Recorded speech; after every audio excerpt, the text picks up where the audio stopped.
E aí, gente, tudo bem? Eu sou Ricardo Souza e esse vídeo faz parte do meu semanário, na semana 3 aqui na ETED Encontro em Propósito, na Jocum de Almirante Tamandaré. E eu vou começar falando para vocês sobre o caráter de Deus, uma das facetas do caráter de Deus que eu aprendi, na verdade, que Deus falou comigo nessa semana. E o caráter dele que eu quero falar hoje é sobre ele ser um Deus presente. É muito legal a gente poder contar, realmente a gente saber que Deus está sempre conosco, né? Que Deus está sempre presente, que Jesus faz parte das nossas vidas e que o Espírito Santo habita em nós em todos os momentos. E, e eu acho que isso me conforta bastante por ter tido várias pessoas ausentes no meu dia a dia, né? Por ter tido várias pessoas ausentes na minha vida. E o que é muito legal é que Jesus falou comigo através da passagem ainda de Lucas 5, né, onde Jesus estava ensinando algumas pessoas, tinha alguns fariseus juntos e tinha um paralítico sendo carregado, e quando aquele paralítico estava sendo carregado, eles não conseguiam passar para chegar até Jesus, mas Jesus estava ali, estava presente. E e aqueles homens então escalaram, subiram até o telhado, tiraram as telhas para chegar até Jesus. E isso, na verdade, Deus falou comigo assim que Ele sempre está presente nas nossas vidas, mesmo quando a gente coloca um monte de impedimento, sabe? Quando a gente coloca distrações no nosso dia a dia, quando a gente coloca problemas, quando a gente coloca barreiras, ainda assim Jesus continua presente. Só que às vezes é mais difícil de nós nos achegarmos até Ele, justamente porque a gente cria tanta coisa no nosso dia a dia que daí para chegar até Ele é um pouco mais difícil. Mas se nós conseguirmos vencer essas barreiras que nós mesmos colocamos, nós podemos sempre contar com um Deus que é um Deus presente. Isso é muito legal, né? Imagina, a gente tem um amigo fiel, um amigo companheiro que está ali sempre com a gente e só depende de nós realmente nos achegarmos até Ele. Outra coisa que Deus me ensinou muito essa semana foi sobre o princípio, né? Agora eu vou falar sobre o princípio. E Deus me ensinou muito sobre o temor do Senhor, né? Porque essa semana nós tivemos a aula de temor do Senhor e eu confesso assim que não foi uma aula nada confortável, nada confortável. Em alguns momentos eu pensava, meu Deus do céu, essa gente tá louca, né? Agora eu sou totalmente desconvertido, né? Não tenho Jesus no meu coração, mas é, tudo aquilo que me confrontava, ou até mesmo aquilo que eu olhava e eu pensava assim, não, peraí, isso é extremismo. E eu aprendi que quando eu não concordo com algo, eu não devo assim eliminar de cara. Eu devo realmente meditar naquilo e pedir para que o Espírito Santo venha testificar na minha vida. E ele, inclusive isso eu aprendi com a minha pastora, uma querida. Mas olha só, daí eu, né, então algumas coisas me incomodaram e tal, e eu pedi para o Espírito Santo testificar na minha vida. E eu vi realmente o quanto que é importante assim nós termos o temor do Senhor, não só nas nossas atitudes que os outros estão vendo, mas já começando desde o nosso pensamento. Isso foi muito forte para mim. Porque tudo começa na nossa mente, na forma como a gente vê as coisas, na forma como a gente encara as circunstâncias e as situações. Então, foi muito legal esse aprendizado sobre o temor do Senhor e entender que esse deve ser um princípio na nossa vida, que se nós temermos ao Senhor, o temor é o princípio da sabedoria, né? E até mesmo assim entender que o temor do Senhor não é uma caixa. Inclusive agora eu mostrei meu caderno, né? Ótimo, legal. Mas isso é para ficar mais descontraído esse vídeo, gente. É, mas isso é para mostrar realmente que o temor do Senhor não é uma caixa, né? Que não é regras que a gente pode, que a gente não pode, mas cara, em relacionamento, em amor, é quando você ama muito uma pessoa, você às vezes faz coisas por ela ou deixa de fazer coisas realmente por amor a ela, sabe? Então assim, pô, eu me relaciono com um colega e tal, eu sei que se eu falar uma palavra, eu vou chatear ele. Então, cara, eu escolho não falar por amor, pelo meu relacionamento com ele. A mesma forma o temor do Senhor. Então, pelo amor que eu tenho ao Pai, cara, eu vou escolher não fazer algumas coisas que vão entristecer o coração dele. Então, acho que isso fez bastante sentido para mim nessa semana.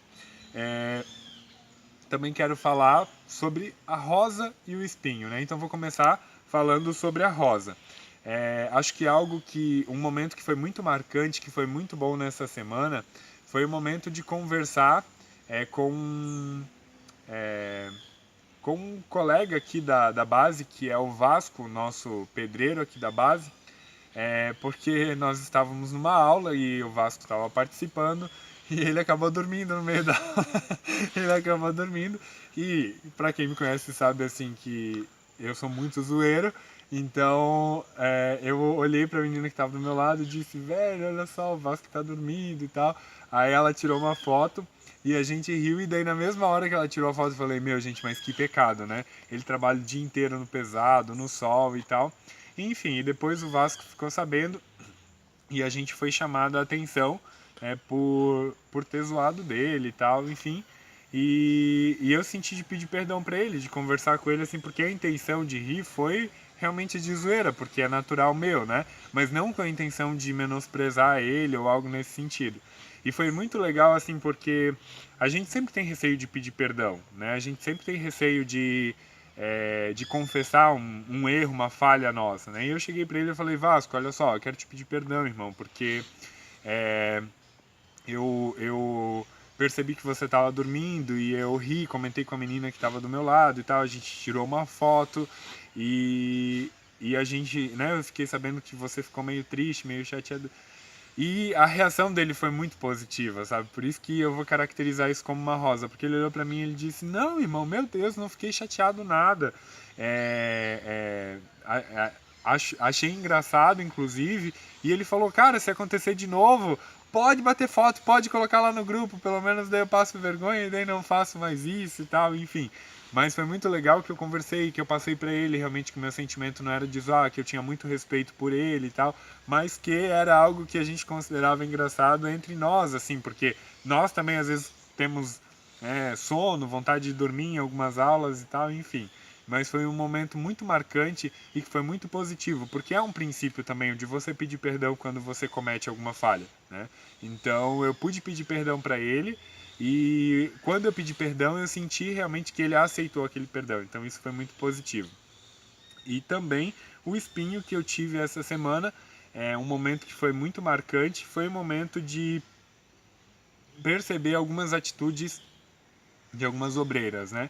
Então, eu vivenciei uma situação onde eu me atrasei devido a uma conversa muito importante que eu estava tendo dentro de um processo que eu vivo aqui na base. E eu cheguei para uma obreira que foi direta e acabou sendo, né, de uma certa forma grosseira comigo. Também presenciei uma outra situação de discussão, né, numa mesa e tal, e de uma outra obreira, e aquilo, nossa, me fez muito mal, né? A forma como aquela obreira me tratou e a forma que eu vi aquilo me tratando me causou uma certa revolta, assim, por ver que nós somos cobrados em diversas áreas aqui dentro da ETED, nós somos cobrados por postura, nós somos cobrados né, por diversas regras, assim, de tempo e tal, e ver aquela obreira tratando daquela forma, me tratando daquela forma e tratando até outra pessoa, fez eu me sentir de certa forma injustiçado, sabe?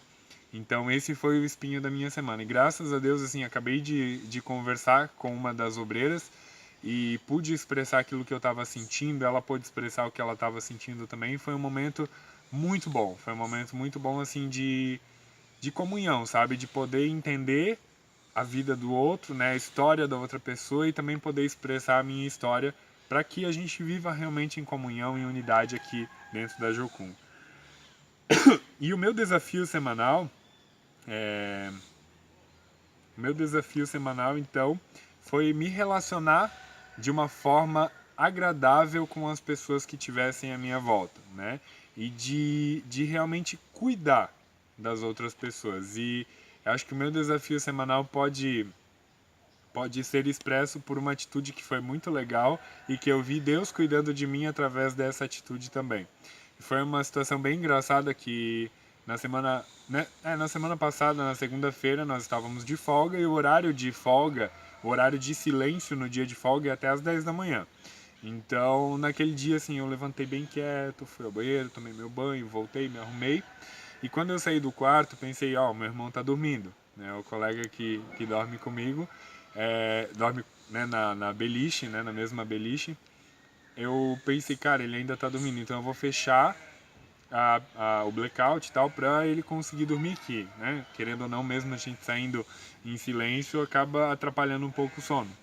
E foi muito legal assim que eu percebi em algumas atitudes, cuidando dessa pessoa, né? Cuidando para não atrapalhar o descanso, não atrapalhar a privacidade dessa pessoa. E eu vi da mesma forma que eu me desafiei a ser agradável, a ser gentil e a cuidar, eu vi da mesma forma Deus usando essa mesma pessoa para cuidar de mim. Então, num dia que eu não estava bem, que a gente foi para manutenção e a nossa líder pediu, fulano, pede pro pessoal lá pegar junto contigo e deixa o Ricardo mais de boa, porque ele não tá legal, ele, né, não tá passando bem e tal, enfim. E foi a mesma pessoa que eu tive cuidado dentro do meu quarto, foi a mesma pessoa que cuidou de mim ali na hora da manutenção. E que inclusive em outro momento foi ao mercado e também comprou um patê, tipo, eu não estava comendo doce essa semana por um propósito, e essa mesma pessoa trouxe um patê para mim. Então eu vi o cuidado de Deus, eu vi na verdade, no meu desafio, mais Deus cuidando de mim do que eu me desafiando em si e cuidando das pessoas, sabe? Então acho que isso vale bastante a pena, sabe? Os nossos sacrifícios, as nossas pequenas atitudes, as pequenas coisas que a gente faz, Deus trata de agir em nosso favor também, assim, de cuidar de nós nos pequenos detalhes. Então isso foi uma experiência bem legal. E por último, então, é falar sobre missões transculturais, que é sobre o Perspectivas. Eu vou tratar um pouquinho do Perspectivas, mas eu vou tratar em forma de texto. Então você pode ver logo aqui abaixo no blog, que vai ter o texto falando sobre missões transculturais, beleza? Valeu, gente, até mais, até a próxima semana, a quarta semana do nosso semanário. Um abraço.